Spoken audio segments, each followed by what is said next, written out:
భద్రతా వారోత్సవం సందర్భంగా ఈరోజు ముఖ్యంగా అనకాపల్లి జిల్లాలో ఈ భద్రత కోసం ఈ కార్మికులకు పూర్తి అవగాహన తీసుకురావడం కోసం తెలుగుండ ఈ అనకాపల్లి జిల్లాలో ఈ యొక్క కార్యక్రమం ఏర్పాటు చేయడం జరిగింది.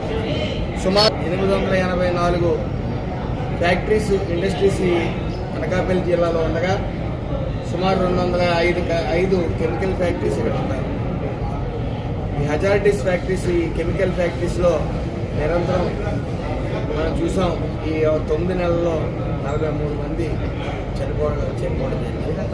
ముఖ్యంగా గత ప్రభుత్వం అలసత్వం వల్ల కార్మికుడు ఒక భద్రత కానీ అతని ఆరోగ్య విషయంలో కానీ ఏ విధమైన చిత్తశుద్ధి లేకపోవటం వల్ల ఈరోజు ఈ కార్మికుడిని చిన్న చూపు చూడటం వల్ల గత ప్రభుత్వం ఈరోజు అస్తవ్యస్తంగా మారిన వైనం.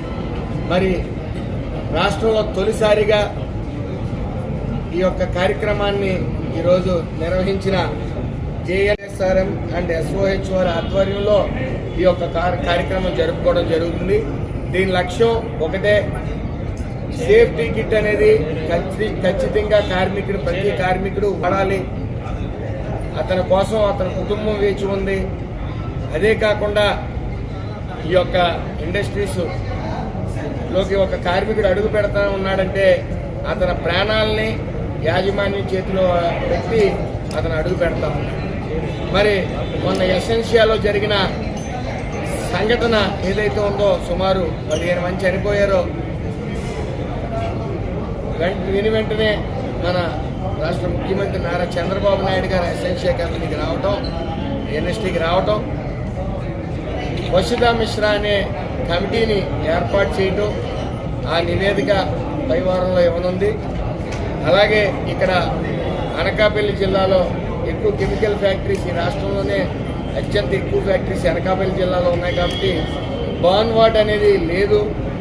ఎవరన్నా అగ్ని ఇన్సిడెంట్కి ఎఫెక్ట్ అయితే మరి వాళ్ళకి వైద్యం చేయడానికి బర్న్ వార్డ్ లేదని సదురు గౌరవనీయులు చంద్రబాబు నాయుడు గారికి విన్నవించగా బర్న్ వార్డ్ వెంటనే అనకాపల్లి జిల్లాలో ఏర్పాటు చేయమని చెప్పడం జరిగింది.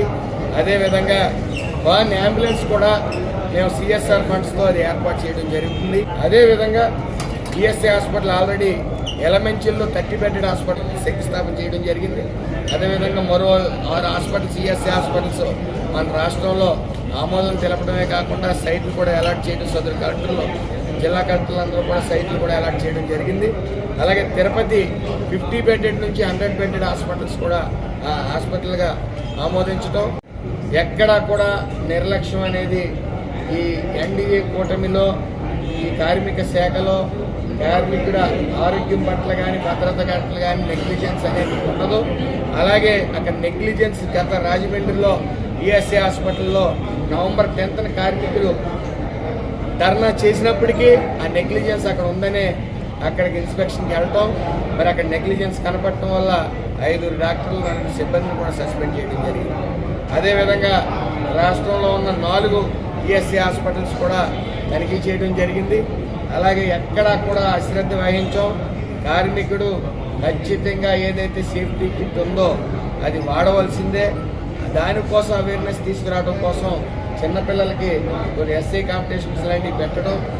ఎందుకంటే సేఫ్టీ ఫ్యాక్టరీలోనే కాదు, సేఫ్టీ అనేది, సేఫ్టీ మెజర్స్ అనేది బయటికి మనం వెళ్తున్నప్పుడు కూడా మనం తీసుకోవాల్సిన అవసరం ఎంతైనా ఉంది. కాబట్టి అవేర్నెస్ తీసుకురావడానికి ఈరోజు ఈ యొక్క జేఎన్పీసీఎంఏ, ఎంఏఎస్ఆర్ఎం అండ్ ఎస్ఓహెచ్ వారి ఆధ్వర్యంలో చేసిన ఈ కార్యక్రమం చాలా గొప్ప కార్యక్రమం అని కాకినాడలో కూడా ఈ యొక్క 54వ జాతీయ భద్రతా వారోత్సవాలని నిర్వహించబోతా ఉన్నాం. అలాగే మా యొక్క ఎన్డీఏ కూటమి లక్ష్యం ఒకటే, కార్మికుల భద్రత, కార్మికుల ఆరోగ్యం. మేము చిత్తశుద్ధితో పనిచేస్తాం. ఎక్కడ నెగ్లిజెన్సీ ఉన్నా సరే ఉపేక్షించేది లేదు.